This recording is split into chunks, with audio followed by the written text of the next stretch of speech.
Hello दोस्तों, नमस्कार। Free stock market classes इस चैनल में मैं आप सब लोगों का दिल से बहुत बहुत स्वागत करता हूं। अगर आपने पहली बार विजिट किया है जरूर चैनल को सब्सक्राइब कर लेना, साथ में बेल आइकन को हिट करके ऑल जरूर सेलेक्ट कर लेना ताकि हर एक वीडियो का नोटिफिकेशन आप लोगों को टाइमली यहाँ पे मिलता रहेगा। सो चले दोस्तों, फिलहाल इस वीडियो को हम लोग स्टार्ट कर लेते हैं।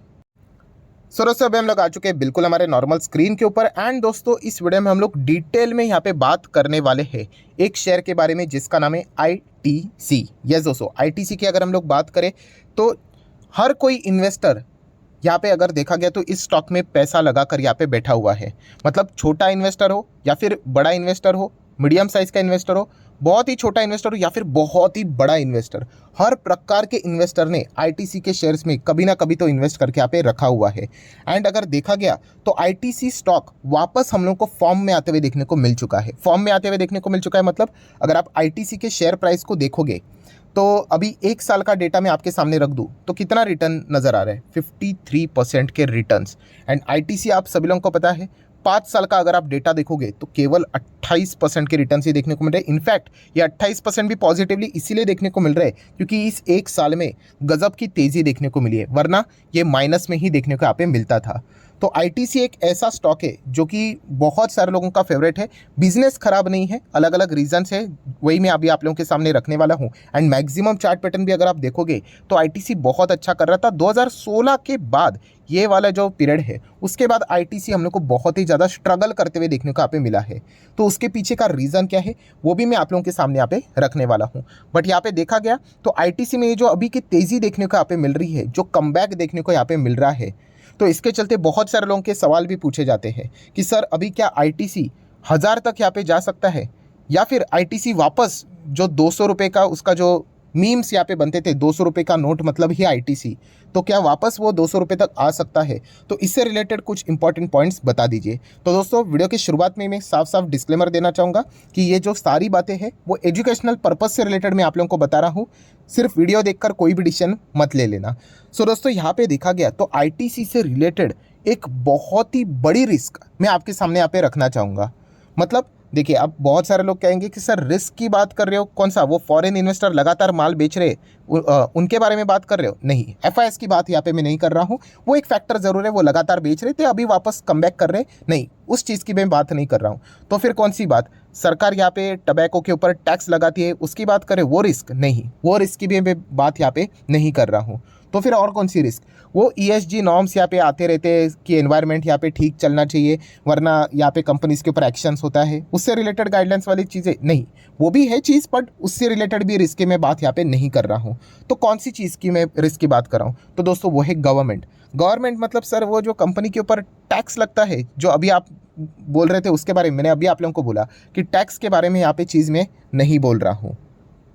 तो सर कौन सी रिस्क के बारे में आप यहाँ पे बात कर रहे हो? अभी जितने भी ये पॉपुलर रिस्क थे वो तो 90% आपने कवर कर लिए। अगर आपको और डीप रिस्क चाहिए तो आप सभी लोगों को पता है फ्री कैश फ्लो भी ITC ज़बरदस्त यहाँ पे जनरेट करता रहता है, बट उसका यूटिलाइजेशन प्रॉपर नहीं करता है। ये भी बहुत ज़्यादा हम लोग को तू मैं थोड़ी होती हुई देखने को आप में मिल जाती है। बट ये सारे रिस्क अगर देखा गया ना दोस्तों तो वो एक तरफ, एंड ये वाली जो रिस्क है ना गवर्नमेंट से रिलेटेड, वो दूसरी तरफ। तो गवर्नमेंट वाली रिस्क कौन सी है? तो दोस्तों मैं आपको बताना चाहूँगा कि ITC में गवर्नमेंट का बहुत ही बड़ा हिस्सा है। यस दोस्तों, गवर्नमेंट के शेयर, मतलब गवर्नमेंट के पास इतने शेयर्स है कि आप मतलब सोच भी नहीं सकते। एंड यही ITC के लिए एक सबसे बड़ी अनअवॉइडेबल रिस्क यहाँ पे बन चुकी है। मतलब चलो थोड़ा सा इसी के हिसाब से डिटेल में बात कर लेते हैं। शेयर होल्डिंग पैटर्न, ठीक है, कौन सा share holding pattern? Obviously ITC की बात करें तो उसी शेयर होल्डिंग पैटर्न की बात करेंगे। तो चेक कीजिए, यहाँ पे प्रमोटर्स तो है नहीं, प्रोफेशनली मैनेज कंपनी है।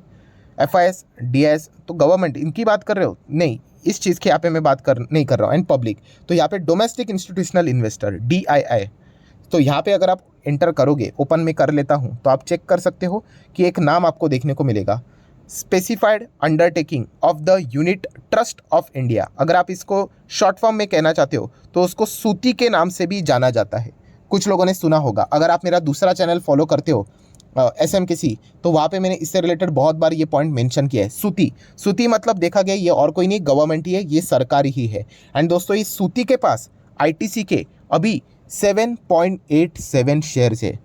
अभी ये 7.87 शेयर्स मतलब कितने होते हैं इसका अंदाज़ा आपको लेना है तो चले मैं आपको बता देता हूँ, वो नंबर्स में हो जाते हैं। ये देखिए बॉम्बे स्टॉक एक्सचेंज पे मैंने डेटा ओपन किया है, तो सूती के पास कुल मिला के शेयर्स है 97 करोड़ 45,31,427 शेयर्स। दोस्तों ये रुपीस की बात नहीं हो रही है। अगर आपको लग रहा है कि मैं 97 करोड़ रुपीस की बात कर रहा हूँ, नहीं नहीं नहीं, ये नंबर ऑफ शेयर्स है। अगर आपको रुपीस चाहिए तो अभी आईटीसी कितने पे चल रहा है, 320 330 के आसपास चल रहा है। तो ठीक है, इसको कैलकुलेटर पे डाल देते हैं, 97 करोड़ के आसपास 330 से मल्टीप्लाई कर लेते हैं, लगभग 32,000 करोड़ का इन्वेस्टमेंट सरकार का आईटीसी में है। तो ये इन्वेस्टमेंट सरकार का आईटीसी में, तो इसमें सबसे बड़ी रिस्क वाली फैक्टर वाली बात क्या है? तो दोस्तों आप सभी लोगों को पता है कि सरकार को यहाँ पे पैसों की सख्त ज़रूरत है। बार बार उनको पैसा यहाँ पे चाहिए होता है। अरे सरकार खुद के ही कंपनीज को डाइवेस्ट करती जा रही है, एंड इसीलिए आईटीसी से रिलेटेड ये सबसे बड़ी रिस्क देखने को मिल रही है कि सरकार अपना हिस्सा आईटीसी में कभी भी यहाँ पे बेच सकती है। कितना अमाउंट है देखिए, 32,000 करोड़ है दोस्तों, 32,000 करोड़, इतना बड़ा मेगा इन्वेस्टमेंट है। एंड मैं आपको ये भी बताना चाहूँगा, ये तो डेटा अभी हम लोग को देखने को मिल रहा है कितना, 7.87। अगर आप यहाँ पे जाओगे ना, पीछे जाओगे, अभी तो मोबाइल में तो इतना ही देखने को मिल जाता है, अगर आप लैपटॉप के ऊपर ओपन करोगे तो सरकार के पास मतलब इसी सूती के पास 11% से ज़्यादा, लगभग 11.5% के आसपास आईटीसी के शेयर्स थे। एंड 2016 से सरकार इसको बेचना स्टार्ट कर चुका है। 2016 में भी सरकार ने बड़ा हिस्सा बेचा, देन 2017 में भी सरकार ने बड़ा हिस्सा बेचा आईटीसी का, देन 2018 में भी सरकार ने बड़ा हिस्सा बेचा, देन उसके बाद थोड़ी सा सरकार यहाँ पे रुक गया। मतलब आप चेक करोगे फिर 2019-20 यहाँ पे कंटिन्यूसली एक ही दायरे में देखने को यहाँ पे मिल रहा है। इतना ज़्यादा हेवी अभी तक उन्होंने यहाँ पे माल को बेचा नहीं है। बट प्रॉब्लम क्या हो गया? प्रॉब्लम ये हो गया कि हर किसी को अभी डर लगने लग गया कि सरकार कभी भी क्या कर सकता है, माल बेच सकता है। एंड ऑलरेडी अगर देखा गया तो आईटीसी के बहुत सारे शेयर्स बाजार में हम लोग को फ्लोट होते देखने को मिल जाते हैं। एंड अगर सरकार ने डिसीजन ले लिया कि सूती अपना माल यहाँ पे बेचेगा, तो इनके पास कितने शेयर्स है, 97 करोड़ से भी ज़्यादा, लगभग 97.5 करोड़ शेयर्स हम लोग को देखने को मिल रहे हैं। तो इतना सारा सप्लाई अगर बाजार में आ गया तो क्या हो जाएगा? Obviously demand come and supply बहुत ज़्यादा, ऑटोमेटिकली शेयर प्राइस नीचे आएगा। एंड 2016 से यही चल रहा है। तो ये एक ऐसी रिस्क है दोस्तों, इसके चलते हर कोई आईटीसी में निवेश करने से पहले डरता है। तो ये फैक्टर आपको पता यहाँ पे होना चाहिए।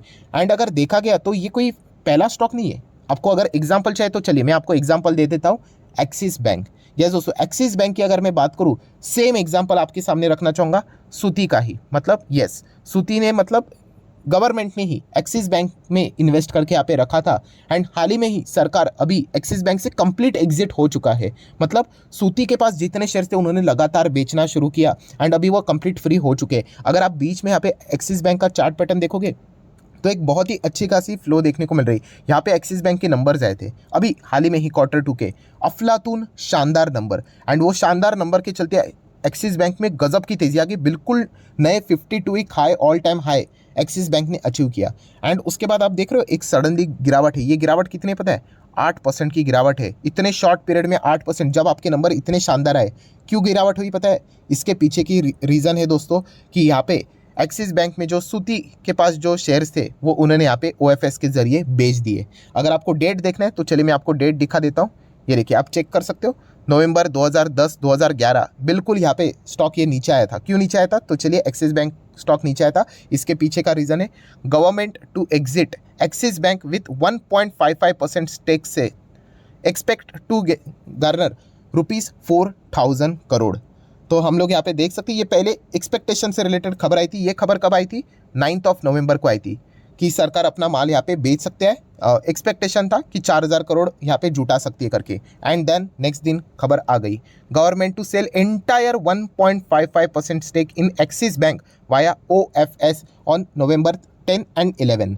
सो यहाँ पे आप लोगों को सारी चीज़ देखने को मिली। देखिए, एक शब्द के ऊपर थोड़ा फोकस कर लेना, government to sell entire 1.55। Entire मतलब इसके पहले भी सरकार के पास हिस्सा था एक्सिस बैंक का, वो उन्होंने ऑलरेडी बेचा, फिर और बेचा, एंड लास्ट में बचा कितना था? 1.55।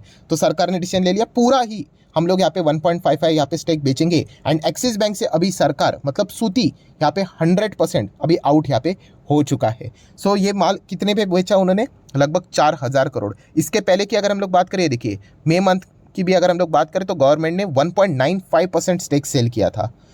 एंड वो भी किसने होल्ड किया था? ये देखिए, नाम लिखा है थ्रू सूती। एंड उसके हिसाब से भी उस वक्त उन्होंने 4,000 करोड़ रेस किए थे, देन वापस 4,000 करोड़ रेस किए थे। तो ये वाला जो रिस्क हम लोग को देखने को मिल रहा है एक्सिस बैंक में, यही चीज़ होके यहाँ पे लगातार हम लोग को गिरावट देखने को यहाँ पे मिली थी। एंड यही रिस्क अगर हम लोग बात करें तो आईटीसी के ऊपर भी हम लोग को देखने को यहाँ पे मिल रही है। तो ओवरऑल अगर मैं आईटीसी की अगर बात करूँ ना, तो इसके ऊपर ये देखिए, ये जो तलवार आपको देखने को मिल रही है उसको लटकती हुई तलवार बोलते हैं। मतलब क्या है, ये लटकती हुई तलवार है गवर्नमेंट, मतलब आप चाहो तो सूती भी बोल सकते हैं। एंड वो जब चाहे कभी भी डिसीजन लेकर क्या कर सकते हैं, ये डिसीजन ले सकते हैं कि हाँ हमें ये शेयर्स बेचने हैं। एंड आईटीसी के शेयर होल्डर यहाँ पे नीचे खड़े हैं। तो इसीलिए बहुत सारे लोग ये भी सवाल पूछेंगे, सर इसके रिलेटेड कोई सॉल्यूशन है? टू बी ऑनेस्ट कोई सॉल्यूशन नहीं है। क्या सॉल्यूशन दे दूँ मैं आपको? अगर आप जाके निवेश कर लेते हो आईटीसी में, क्या पता 2 दिन के बाद ही सरकार ये फैसला ले ले, डिसीजन ले ले, शाम को खबर आ जाए कि हम लोग ओएफएस के जरिए आईटीसी में हमारा हिस्सा 1% से कम कर रहे, 2% से कम कर रहे, पूरा 7% से कम नहीं कर सकते। इतना शेयर कौन खरीदेगा? 32,000 करोड़ कौन जेब में लेके घूमता है? बिल्कुल भी नहीं, थोड़ा थोड़ा करके बेचेंगे। बट यही सबसे बड़ी रिस्क यहाँ पे आईटीसी के शेयर होल्डर को हमेशा सताती है। बड़े बड़े इन्वेस्टर ने ये बात बोली है कि आईटीसी में हमें कोई दिक्कत नहीं है, बट ये सबसे बड़ा प्रॉब्लम है कि सरकार, एंड देखिए सरकार निवेश कर रहा है उसमें कोई गलत बात नहीं, बट फिलहाल अगर आप चेक करोगे सरकार का रवैया क्या है कि वो लगातार बाकी कंपनीज को, खुद के ही कंपनीज को बेच रहे, डाइवेस्टमेंट कर रहे। तो आईटीसी का भी नंबर कभी भी लग सकता है। अभी एक्सिस बैंक का नंबर लग गया, एक्सिस बैंक से वो कंप्लीट एग्जिट हो गए, तो आईटीसी को भी वो कभी भी टारगेट कर सकते हैं। एंड अगर उन्होंने टारगेट किया तो उसके बाद आईटीसी का स्टॉक वापस हम लोग को ओवर सप्लाई हो जाएगा, बहुत ज़्यादा शेयर मार्केट में आएंगे एंड वापस वो नीचे जाते हुए देखने को मिलेगा। वरना बिजनेस वाइज अगर देखा गया तो आईटीसी कोई खराब कंपनी नहीं। बिजनेस का अगर खराब होता तो Q2 के नंबर ही खराब होते, Q1 के नंबर खराब होते। तो नंबर तो बहुत अच्छे हैं, इसीलिए तो स्टॉक अगर आप देखोगे 1 साल में बहुत अच्छा कर रहा है। बट बहुत ही सारे लोग इसमें डर डर के ये स्टॉक चलता है, उसके पीछे का रीज़न ही यही है जो मैंने अभी आप लोगों को बताया, लटकती हुई तलवार। अब ये कब गिरेगी, नहीं गिरेगी, 5 साल के बाद गिरेगी या फिर 5 दिन के बाद गिरेगी, नोबडी नोज। तो ये एक रिस्क फैक्टर है जो कि आप लोगों को पता होना चाहिए। इसलिए मैंने आप लोगों को कहा कि निवेश करने से पहले आपको ये पॉइंट यहाँ पे पता होना चाहिए। ऐसा भी हो सकता है कि आईटीसी 1000 की बात कर रहे हो ना, वो 900 तक भी जा सकता है एंड ओएफएस की खबर आके वापस इसको 500 तक भी लेके आ सकते हैं। ऐसे भी चीज़ें हो सकती है, इसीलिए ये एक फैक्टर आपको पता होना चाहिए। इसलिए मैंने ये वीडियो में ये सारी बातें आपको डिटेल में अलॉन्ग विद द एग्जाम्पल यहाँ पे प्रूव करके यहाँ पे बता दी। सो यहाँ पे जाने से पहले हमेशा की तरह आपको पता है इस चैनल में मैं आप लोगों को बात बताता हूँ कि कौन सा लेसन आपने लर्न किया। इसमें लर्निंग लेसन ये भी है दोस्तों कि अगर आप किसी कंपनी में निवेश कर रहे हो तो उसी के साथ साथ आप चेक करो कि आपके ही कंपनी में और किसी ने यहाँ पे निवेश किया है, सरकार ने क्या निवेश करके रखा है। अगर सरकार ने निवेश किया तो माइट भी वहाँ पे भी बिकवाली आ सकती है, स्टेक सेल हो सकता है। तो ये एक पॉइंट आपको होना चाहिए। देखिए stake sale is equal to वो स्टॉक बर्बाद हो गया, ऐसी बात नहीं होती है। हाँ बट उसका मोमेंटम खराब हो जाता है, तो ये पॉइंट आपको पता होना चाहिए। प्लस अगर आप किसी कंपनी में निवेश करते हो तो चेक कीजिए कोई ऐसी और कंपनी तो नहीं है जिसको पैसों की सख्त ज़रूरत है, तो वो भी शायद से आपके कंपनी में क्या कर सकती है, माल बेच सकती है। अभी उसी का अगर मुझे लेटेस्ट एग्जांपल देना हो तो सॉफ्ट बैंक का ले लेना। सॉफ्ट बैंक को पैसों की तंगी है, सख्त ज़रूरत है, क्या किया उन्होंने, पेटीएम में अपना माल बेच दिया, याद होगा। प्लस उसी के साथ साथ जोमेटो के जो शेयर होल्डर है उनको पैसों की ज़रूरत थी, उन्होंने माल यहाँ पे बेच दिया। तो इसीलिए यहाँ पे निवेश करने से पहले आपने ये भी चेक करना चाहिए कि और कौन कौन से बड़े प्लेयर्स ने इनमें निवेश किया है, क्या उनको पैसों की तंगी है। अगर पैसों की तंगी हो सकती है तो माइट भी वो उस कंपनी में क्या कर सकते हैं, अपनी हिस्सेदारी लगातार बेचकर उस स्टॉक को नीचे ला सकते हैं। नो डाउट आपके दिमाग में ये पॉइंट ज़रूर रिफ्लेक्ट हुआ होगा, सर ये बोलने के लिए आसान है, समझने के लिए बहुत मुश्किल। डेफिनेटली समझने के लिए बहुत मुश्किल है, बट एटलीस्ट अगर आप थोड़ा बहुत भी रिसर्च करोगे तो आपको थोड़ा बहुत भी अंदाजा आएगा, ऐसा ब्लैंक तो होना नहीं चाहिए, राइट। तो ये सबसे बड़ा लर्निंग लेसन भी हम लोग को यहाँ पे इस चीज़ के चलते समझने को देखने को यहाँ पे मिलता है। तो आशा करता हूँ आईटीसी से रिलेटेड अगर आप निवेश करने का प्लान कर रहे हो, अगेन मैंने शुरुआत में कहा वैसे ही डिस्क्लेमर, मैं कोई आपको रिकमेंडेशन नहीं दे रहा हूँ। अगर आप प्लान कर रहे हो कि अगर आपको खरीदना है तो ये एक पॉइंट आपके दिमाग में होना चाहिए जो कि कंप्लीटली अनअवॉइडेबल रिस्क है। आपके हाथ में ये रिस्क मैनेजमेंट का कोई रूल है ही नहीं, सरकार ने डिसीजन ले लिया तो दिक्कत हो सकती है। तो ये एक पॉइंट आपको पता होना चाहिए, तो अकॉर्डिंगली आप लोग यहाँ पे डिसीजन ले सकते हो। सो आशा करता हूं दोस्तों वीडियो हेल्पफुल लगा होगा, तो जरूर लाइक एंड शेयर कर देना। डीमैट अकाउंट अगर आपने अभी तक ओपन नहीं किया तो लिंक नीचे डिस्क्रिप्शन में 25 वीडियो की लिस्ट आपको बिल्कुल फ्री ऑफ कॉस्ट प्रोवाइड कर दी जाएगी। आपका नाम, कौन सा अकाउंट आपने लिंक के थ्रू ओपन किया है, प्रॉपर्ली मुझे कमेंट सेक्शन में मेंशन कर देना। तो हफ्ते भर के अंदर अंदर सारे लेक्चर्स मेरे तरफ से आप लोगों को फ्री ऑफ कॉस्ट प्रोवाइड कर दिए जाएंगे। एंड उसी के साथ साथ हमारा एक और चैनल भी आप सभी लोगों को पता ही होगा, बहुत ही पॉपुलर है, SMKC करके 1.43 मिलियन सब्सक्राइबर है। आप चाहो तो इसको भी यहाँ पे सब्सक्राइब करके रख सकते हो। So that's it, thank you very much दोस्तों, we will be meeting our next video. तब तक के लिए बाय बाय।